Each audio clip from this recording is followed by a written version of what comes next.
What's up guys, today we're going to make the ultimate steak, rice, and gravy recipe. We're going to start with the vegetables. Here I got a sweet yellow onion, a sweet orange bell pepper, which normally I would go with green, but I have not any, and of course that mandatory celery. Prep the veg, a medium dice on all of these.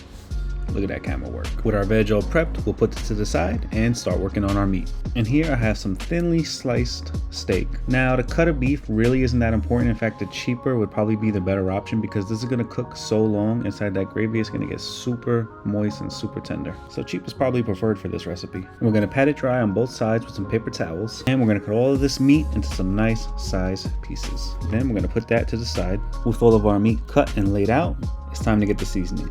I got some Goya adobo, some onion powder, and some of my special seasoning, which is just garlic powder, more onion powder, salt and pepper. We're gonna season these and then go over and start browning our meat.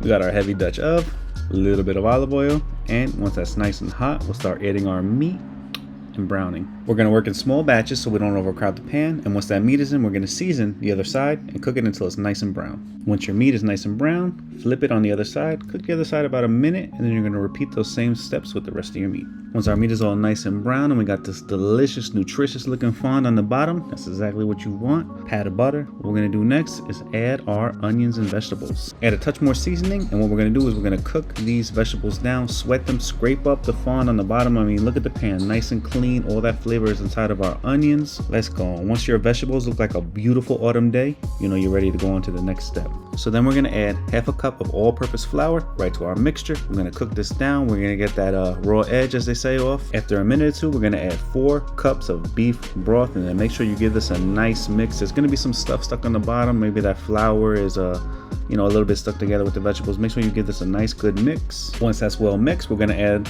our delicious browned pieces of steak and any juices. Please don't forget the juices. Add them right to the mixture. Give this a good mix, then top it with your lid. Then this is going into a preheated 250-degree oven for about 3 hours. And you could leave it on the stove at a low simmer, but let the oven do all the hard work. Throw it in the oven and forget about it for a couple of hours.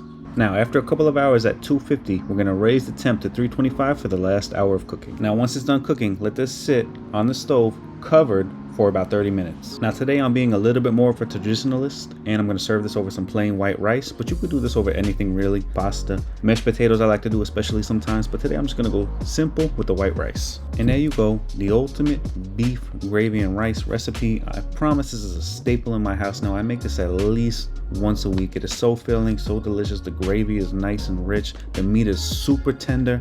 And I love this. I actually love this meal. All right, guys, that's it for this video. That's it for me in this video. I'll see you guys in the next video. Subscribe, like, comment. See you in the next one.